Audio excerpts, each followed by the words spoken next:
Pas de soleil, pas de soleil, pas de soleil, da-da-da. Pas de soleil, pas de soleil. Assalamualaikum warahmatullahi wabarakatuh. Bapak Ibu guru hebat di seluruh Indonesia, khususnya calon peserta tes P3K.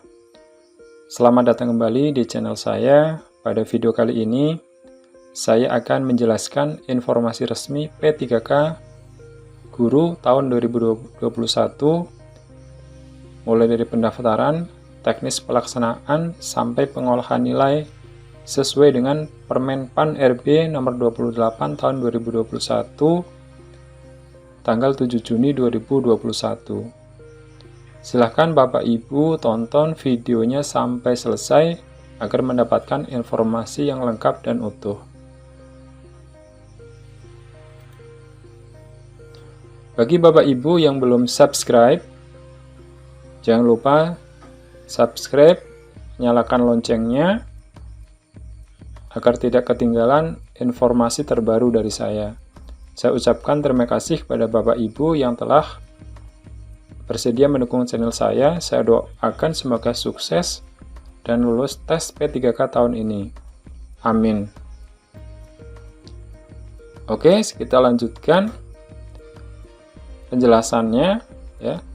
Sekali lagi, penjelasan yang saya sampaikan ini berdasarkan dengan Permen PAN RB nomor 28 tahun 2021 tentang pengadaan pegawai pemerintah dengan perjanjian kerja untuk jabatan fungsional guru pada instansi daerah tahun 2021.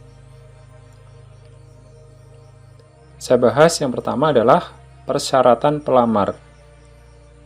Pelamar yang berhak mengikuti seleksi P3K itu ada 4 jenis. Yang pertama adalah tenaga honorer X kategori 2. Kemudian yang kedua adalah guru non-ASN yang terdapat di Dapodik. Yang kedua ini dimaksudkan adalah guru honor di sekolah negeri. Yang C adalah guru swasta yang terdaftar di Dapodik ya, atau guru honor yang mengajar di sekolah swasta. Yang D adalah peserta dari lulusan PPG ya. Jadi peserta yang memiliki sertifikat pendidik tapi belum mengajar. Jadi ada 4 jenis pelamar atau peserta yang berhak mengikuti seleksi P3K. Kemudian untuk seleksi kompetensi itu dilaksanakan sebanyak 3 kali. Seleksi kompetensi pertama, kedua, dan ketiga. Siapa-siapa saja yang berhak mengikuti seleksi pertama, kedua, ketiga, saya bahas secara rinci sebagai berikut ya.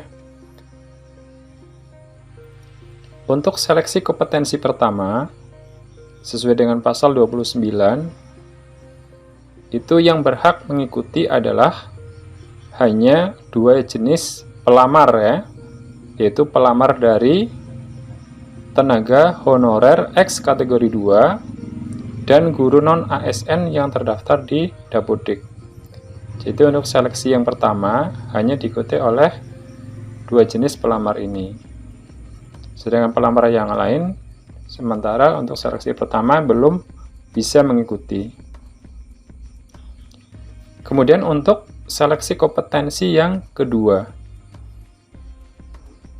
ini pesertanya adalah peserta seleksi kompetensi pertama yang tidak lulus, yaitu terdiri dari tenaga honorer X kategori 2 dan guru non-ASN yang tidak lulus pada seleksi kompetensi pertama, kemudian ditambah dengan guru swasta yang terdaftar di Dapodik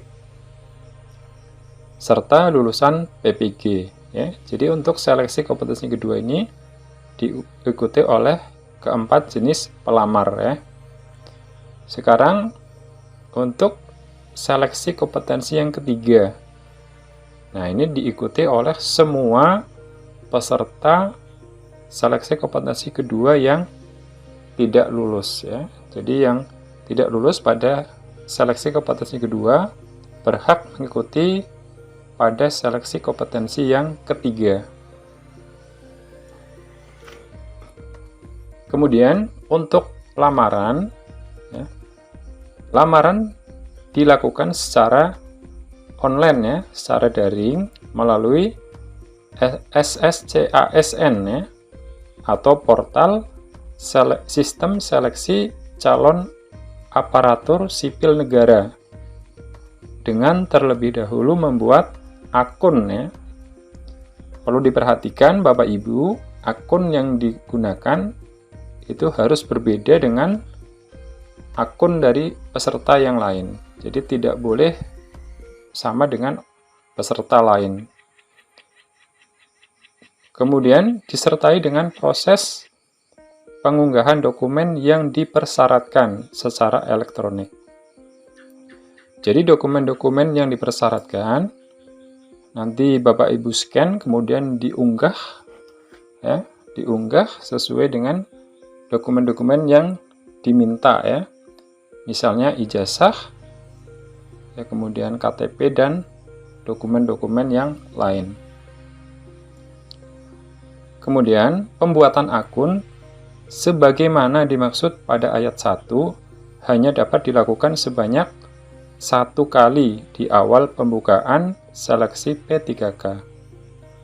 Nah, jadi pembuatan akun ini hanya bisa atau hanya ada kesempatan 1 kali. Jadi ketika nanti Bapak Ibu harus betul-betul teliti ya, jangan sampai nanti ada kesalahan ya, karena ini tidak bisa diulang.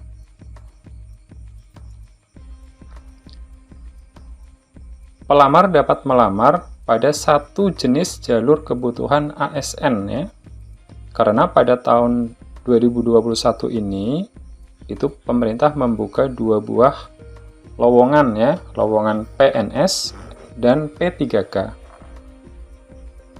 Pelamar sebagaimana dimaksud pada ayat 3 di atas hanya dapat melamar pada 1 instansi dan 1 kebutuhan jabatan. Jadi Bapak Ibu hanya bisa memilih salah satu ya, baik itu penerimaan PNS atau P3K. Hanya bisa memilih salah satu. Kemudian, dalam hal pelamar sebagaimana dimaksud pada ayat 3, ternyata diketahui melamar lebih dari 1 instansi dan atau 1 jenis jabatan atau menggunakan 2 nomor identitas kependudukan yang berbeda. Maka, yang bersangkutan dianggap gugur ya, atau bahkan dapat dikenakan sanksi sesuai ketentuan perundang-undangan. Nah, ini untuk masalah data memang harus hati-hati Bapak Ibu ya. NIK kita harus betul-betul valid, harus teliti, tidak boleh ada kesamaan dengan peserta lain.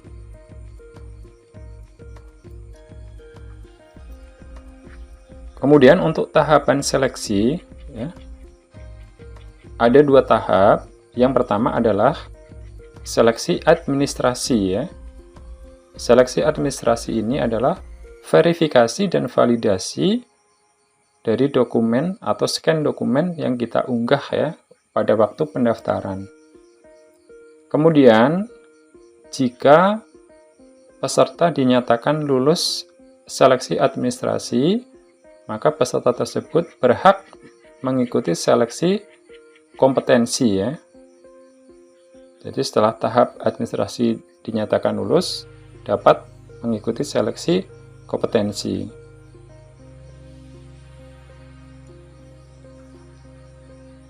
Jika dokumen pelamaran dalam pasal 20 ayat 1 tersebut ya, tidak memenuhi persyaratan administrasi, maka pelamar dinyatakan tidak lulus seleksi administrasi. Bapak Ibu ada kesempatan ya, jika Bapak Ibu ternyata tidak lulus seleksi administrasi, ini ada kesempatan ya, kesempatan masa sanggah atau banding ya. Jadi pelamar yang keberatan terhadap pengumuman seleksi administrasi sebagaimana dimaksud dalam pasal 21 ayat 2 dapat mengajukan sanggahan paling lama 3 hari sejak hasil seleksi administrasi diumumkan. Jadi ketika ada pengumuman pertama, maka Bapak Ibu dapat mengajukan sanggahan ya, itu paling lama 3 hari setelah pengumuman. Sanggahan sebagaimana dimaksud pada ayat 1 diajukan melalui SSCASN, melalui portal SSCASN.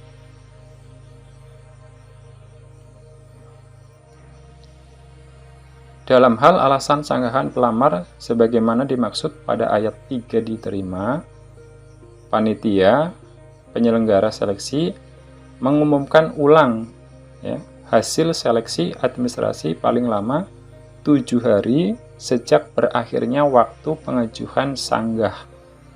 Jadi 7 hari setelah ya, waktu terakhir pengajuan sanggah.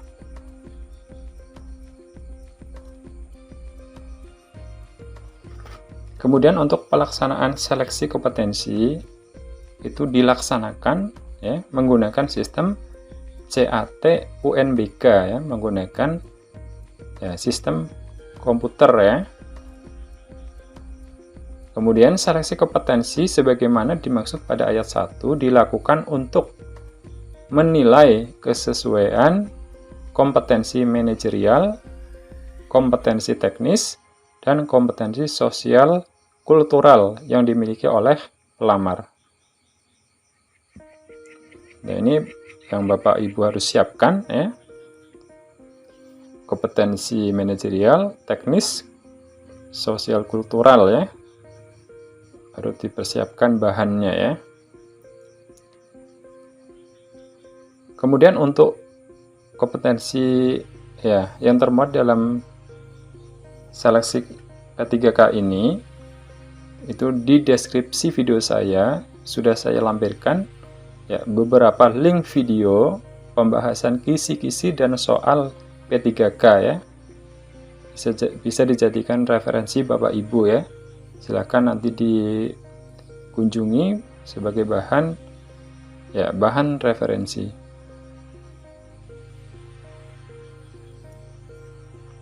Kemudian pelamar yang telah dinyatakan lulus seleksi kompetensi ya, mengikuti wawancara untuk menilai integritas dan moralitas. Nah, ini yang dinilai ketika wawancara adalah integritas dan moralitas ya. Nanti Bapak Ibu perdalam lagi ya untuk materi wawancara ini. Wawancara sebagaimana dimaksud pada ayat 2 di atas dilaksanakan dengan metode CAT UNBK ya, menggunakan sistem komputer juga ya untuk wawancaranya, bukan tatap muka. Kemudian untuk standar nilai atau nilai ambang batas seleksi kompetensi terdiri dari 3 jenis nilai ambang batas ya. Yang pertama adalah untuk kompetensi teknis. Nanti memiliki nilai ambang batas sendiri ya. Kemudian untuk ya gabungan atau kumulatif kompetensi manajerial dan sosial kultural ya. Ini memiliki nilai ambang batas juga ya. Kemudian yang ketiga atau C adalah nilai ambang batas dari wawancara atau tes wawancara. Jadi ada tiga macam standar nilai yang harus terpenuhi oleh Bapak Ibu ya pada kompetensi atau pada seleksi kompetensi ini. Kemudian ada aturan penambahan nilai pada kompetensi teknis atau disebut dengan afirmasi dengan ketentuan sebagai berikut ya. Yang A, bagi pelamar yang memiliki sertifikat pendidik linear dengan jabatan yang dilamar mendapat nilai paling tinggi sebesar 100% dari nilai tertinggi kompetensi teknis ya.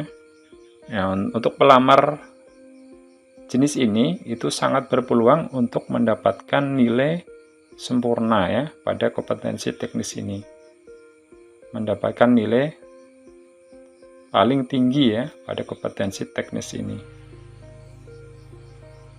Terus yang B, pelamar yang berusia di atas 35 tahun, terhitung saat melamar dan aktif mengajar sebagai guru paling singkat 3 tahun secara terus-menerus sampai saat ini ya. Ini berdasarkan data Dapodik ya. Mendapat tambahan nilai sebesar 15% ya dari nilai tertinggi kompetensi teknis ya. Jadi untuk yang di atas usia 35 tahun mendapatkan tambahan nilai 15%. Kemudian yang C atau yang ketiga adalah pelamar penyandang disabilitas. Nah, ini mendapat tambahan nilai sebesar 10% ya dari nilai tertinggi kompetensi teknis. Yang D atau yang keempat adalah pelamar dari tenaga honorer X kategori 2 dengan catatan aktif mengajar sebagai guru selama 3 tahun ya secara terus-menerus, mendapat tambahan nilai sebesar 10% ya dari nilai paling tinggi kompetensi teknis ya. Bisa dipahami ya Bapak Ibu ya. Nah, ini perlu diperhatikan dalam hal pelamar mendapatkan tambahan nilai sebagaimana dimaksud dalam huruf A sampai dengan huruf D secara kumulatif. Diberikan nilai kompetensi teknis tidak lebih dari nilai paling tinggi kompetensi teknis sebesar 100% ya. Nah, jadi misalkan Bapak Ibu ini masuk kategori usia di atas 35 tahun ya. Kemudian masuk juga kategori tenaga honorer X kategori 2. Nah, berarti nanti Bapak Ibu itu mendapatkan tambahan nilai 2 ya, yaitu 15% dan 10%, jadi 25% ditambahkan dengan nilai yang diperoleh ya. Tapi nanti nilai kumulatifnya itu tidak akan melebihi dari nilai tertinggi kompetensi teknisnya. Jadi seperti itu ya maksudnya ya, tidak bisa melebihi dari nilai tertinggi kompetensi teknis.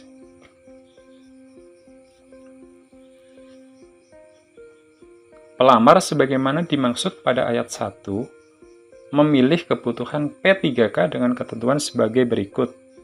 A.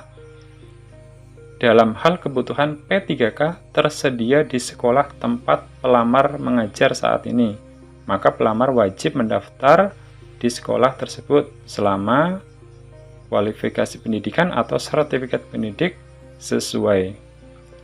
Jadi kalau Bapak Ibu ini ternyata di sekolah Bapak Ibu ada lowongan P3K, maka Bapak Ibu itu wajib mengambil formasi yang ada di sekolah Bapak Ibu ya.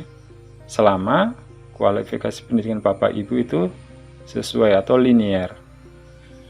Kemudian, jabatan yang sudah dilamar oleh pelamar sebagaimana dimaksud dalam huruf A tidak dapat dilamar oleh pelamar yang berasal dari sekolah lainnya. Jadi misalkan di sekolah Bapak Ibu ini udah dilamar oleh Bapak Ibu, maka peserta dari luar sekolah Bapak Ibu itu tidak bisa melamar untuk posisi yang sama. Dalam hal kebutuhan P3K tidak tersedia di sekolah tempat pelamar mengajar, maka pelamar dapat mendaftar di sekolah lain yang masih tersedia kebutuhannya ya. Nah, ini bagi Bapak Ibu yang di sekolahnya tidak terdapat ya formasi P3K ya, maka harus melamar di sekolah lain dengan syarat ya, formasi tersebut belum dilamar oleh peserta yang lain. Kemudian untuk pengolahan nilai ya, pengolahan nilai pada seleksi kompetensi pertama, pelamar dinyatakan lulus ya jika memenuhi nilai ambang batas ya. Seperti tadi itu nilai ambang batasnya kan ada 3 ya, yaitu nilai ambang batas kompetensi teknis, kompetensi manajerial, dan sosial kultural, dan wawancara. Jadi ketiga nilai tersebut harus terpenuhi. Kemudian harus berperingkat terbaik ya. Nah, ini harus berperingkat terbaik.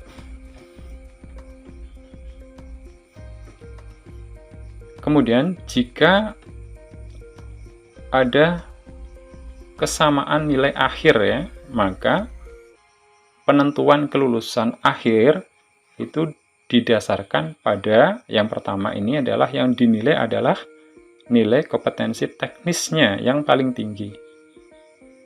Jika masih sama, maka penentuan kelulusannya berdasarkan dengan nilai kumulatif kompetensi manajerial dan sosial kultural yang paling tinggi. Jika masih sama, maka penentuan berikutnya ditentukan dari nilai wawancara yang paling tinggi.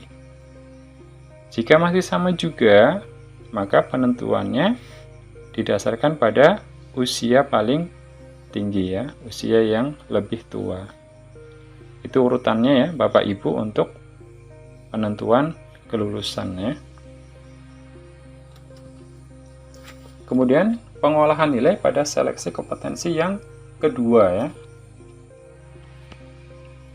Untuk kelulusan itu syaratnya masih sama ya, yaitu memenuhi nilai ambang batas dan berperingkat terbaik. Kemudian yang kedua diperhatikan di sini ada catatan ini ya, nilai yang diperoleh sebagaimana dimaksud pada ayat 1 dapat ditentukan dari nilai terbaik di antara nilai sebagai berikut. Yang pertama adalah nilai seleksi kompetensi pertama, yang B adalah nilai seleksi kompetensi kedua. Jadi kalau Bapak Ibu sudah mengikuti seleksi kompetensi pertama dan seleksi kompetensi kedua, maka nilai yang diambil adalah nilai yang tertinggi ya, atau nilai yang terbaik. Oke, kita lanjutkan. Sekarang untuk pengolahan nilai pada seleksi kompetensi yang ketiga ya.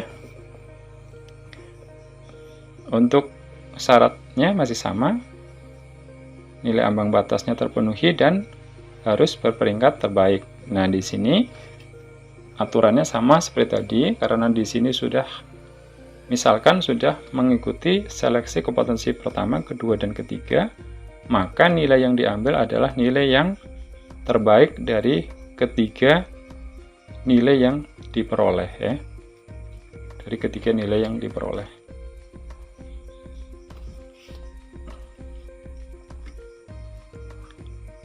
Untuk P3K sendiri itu adalah memiliki kontrak dari 1 sampai 5 tahun ya, dan dapat diperpanjang sesuai dengan kebutuhan masing-masing sekolah atau masing-masing instansi daerah.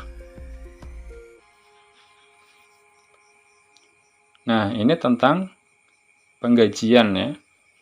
Jika nanti Bapak Ibu lulus P3K, maka Bapak Ibu itu mendapatkan gaji berdasarkan golongan gaji sesuai dengan ketentuan peraturan perundang-undangan dengan masa kerja 0 tahun ya, setelah perjanjian kerja ditandatangani.